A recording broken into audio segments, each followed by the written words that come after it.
Welcome everyone, this is our Wednesday Wisdom where we go over tips, tricks, and information on band instrument repair. Today we're going to show you how to install flat and round springs. We're going to use the saxophone as our demonstration, but this can work on clarinet and flute as well. Before we get to that, I do have a couple of announcements. We have a hashtag for today. It's spring removing. Make sure you take this and put it in the comments below. That's going to let you enter a drawing for 15% off of any of the courses that we have coming up in 2023. And one of those is coming up very soon on February 15th. It is our advanced course on saxophone key fitting. We're going to go over, well, really all levels of saxophone key fitting. This is a course via Zoom, so you can take it if you are anywhere in the world, as well as our day course March 2nd on saxophone modifications. That is also another course that's going to be virtual. You don't have to be here. And then on March 6th through 9th, we have our advanced saxophone repair course.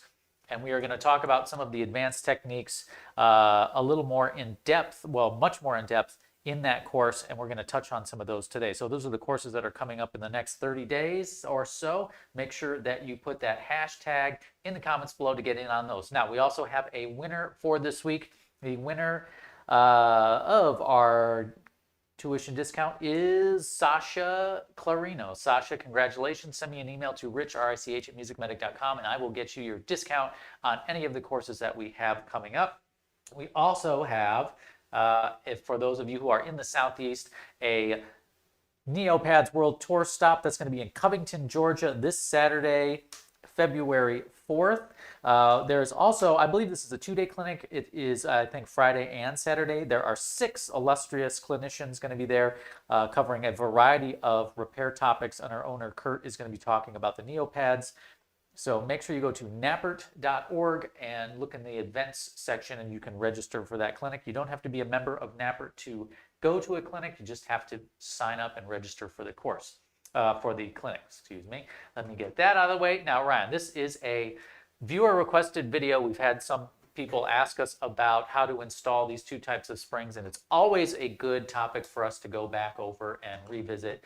Let's do flat springs first, round springs second. Let's dive right into it and get in the tools that we need for flat springs. Sure. So we're going to be removing flat springs. One would be an example on a neck here, and you can see this one's a little slow and sluggish. We also have the palm key. So a couple things we're going to need is obviously a screwdriver. I'm going to need to remove this key in order to actually replace the spring, and also the screwdriver is used to loosen the screw that holds the spring onto the key. You're going to need your replacement flat spring, which is I have right here. A couple other tools for tensioning would be our spring bending pliers, and you can see the unique shape of those will allow me to tension the springs. And there's a couple other ones we'll get into, some parallel pliers, maybe a sanding stick, certain things like that. So let's go ahead and get right into it. So this neck key, you can see, is a little loose. Okay, I can go ahead and replace that by taking the key off. Okay, and on flat springs, the spring itself is attached to the underside of the key. So I'll remove that. There we are. There's my flat spring, and you can see. There it is. And it's held in by a very tiny screw right there. Okay, so that's where I'm going to use my screwdriver again. Now, Ryan, what's the typical thread pitch of a flat spring screw? It depends on what model. If you're working on old American saxophones, chances are it's going to be a 172, 1-72, or 080, 0-80. If you're working on a horn that maybe was made overseas, an import, France, Germany, Taiwan, China, they're going to use metric, so it's most likely going to be 1.6 by 0.35 or 1.7. by 0.3, but very small, very tiny. So whatever you do, do not lose this. Okay. Do not sneeze when you're replacing flat springs. So the first thing I'm going to do is I'm going to pick a flat spring that has the same length as the spring that I've removed, and you can see them there. There's the one that I removed. There's the new one.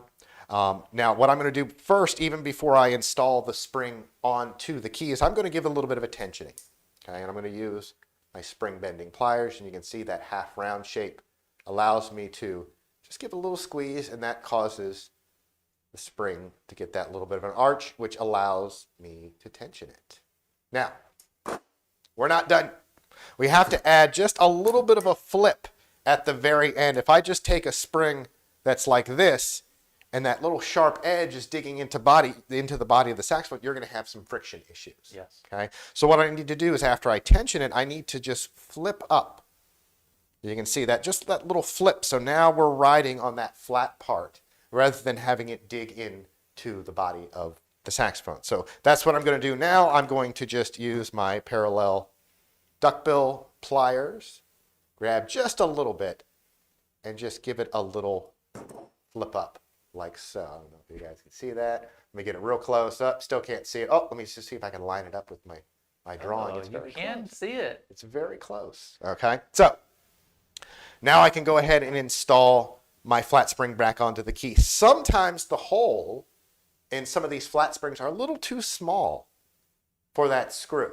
Okay, we actually lucked out here, and it is a good size. It fits right in. But what you can do to increase the size of that hole is, I like to use this triangular burr.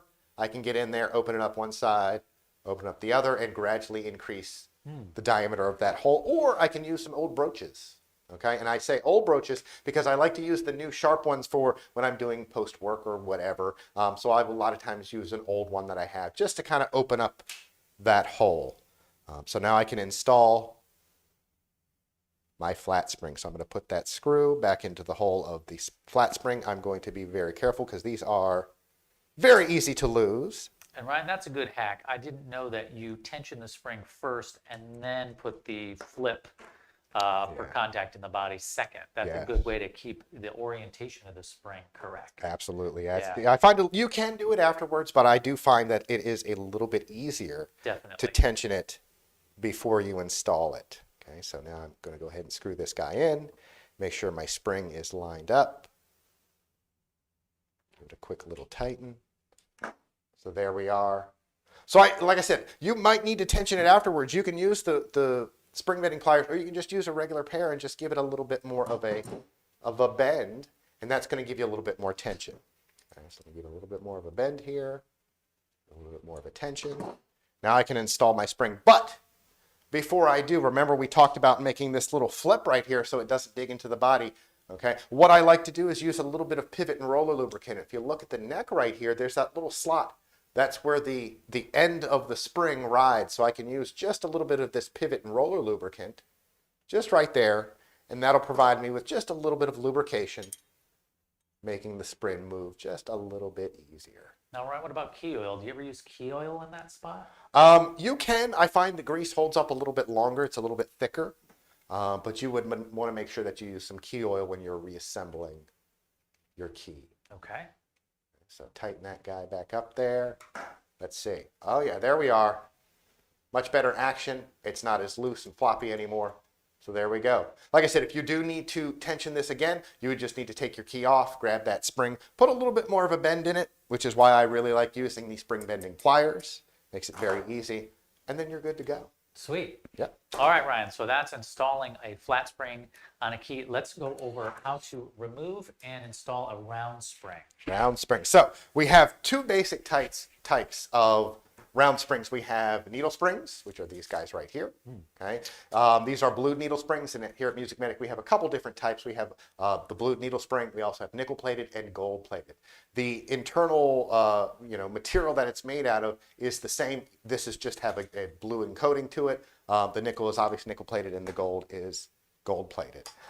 Typically, you'll find these needle springs on some professional model saxophones.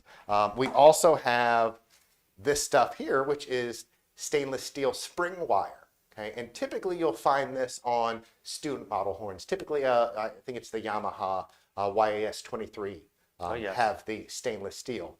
Okay, they are installed very, very similar.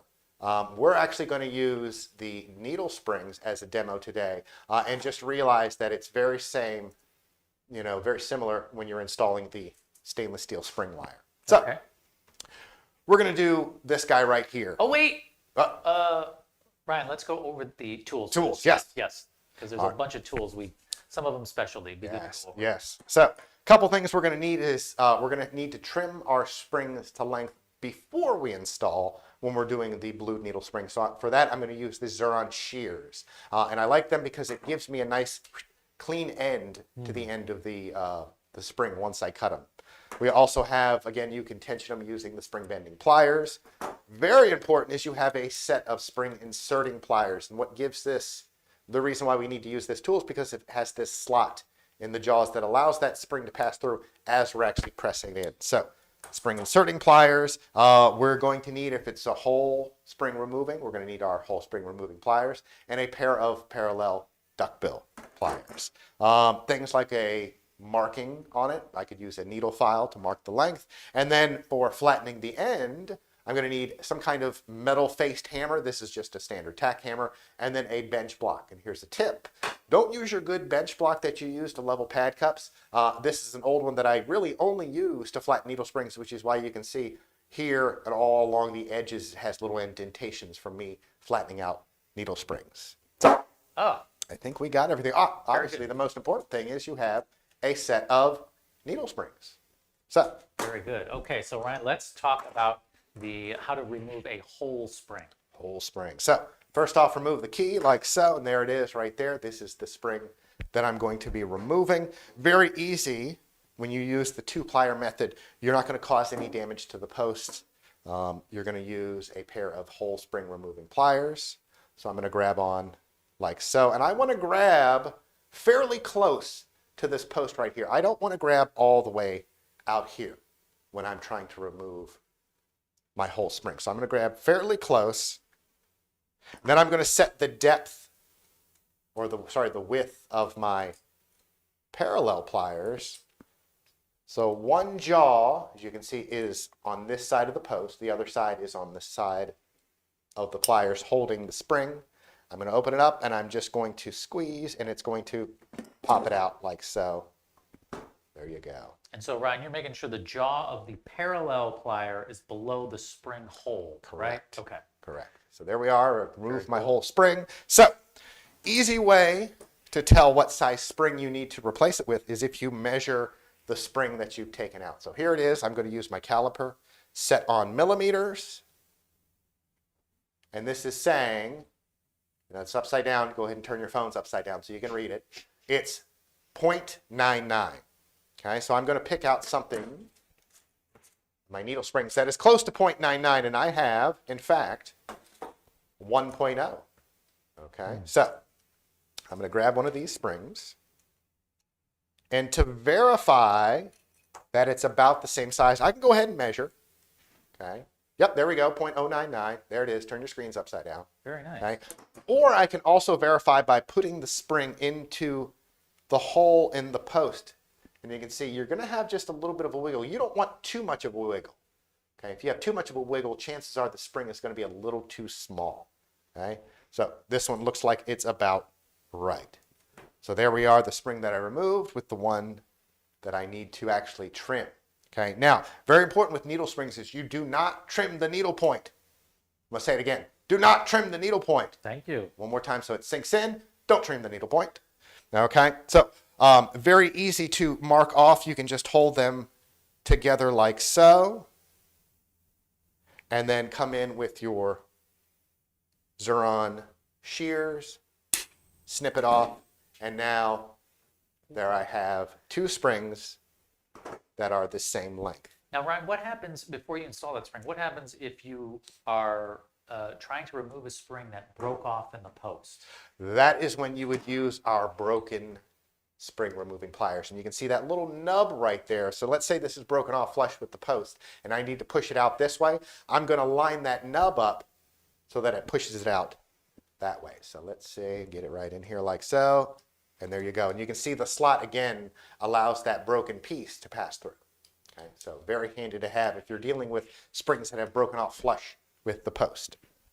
So I can't just install this now because the end is the same diameter. If I go and put this spring in, it's just going to come all the way out. Okay, so what I need to do is I need to flare the end of this spring or peen it. Okay, and I'll show you the shape that I'm looking for. I see a lot of springs when I remove them, they have this kind of V-shaped or fishtail shape. We don't want this. This is a no. Okay, we want to make it more U-shaped. All right.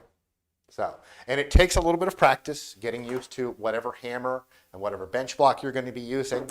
So, I'll show you, and I'll need to put this on kind of a firm surface. This, my whiteboard is not exactly the firmest surface, so I'm just going to hold it like so, and I'm going to use my tack hammer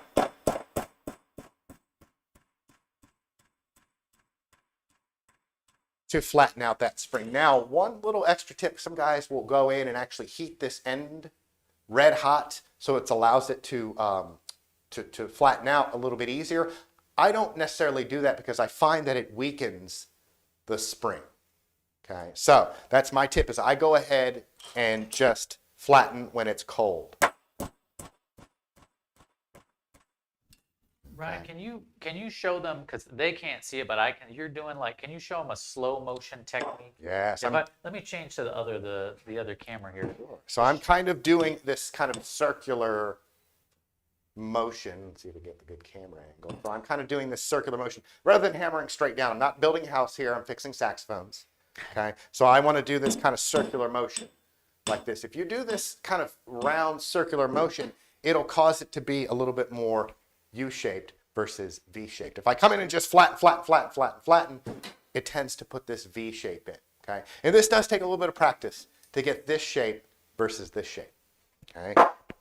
So now that I've flattened the end, let me just do a little dry fit to see if that flattened part will allow it to stick in the post. And actually it goes in a little too far. So I need to flatten it just a little bit more. Now here's another tip. This portion right here that you flatten, I want to try to make this the same width as that post.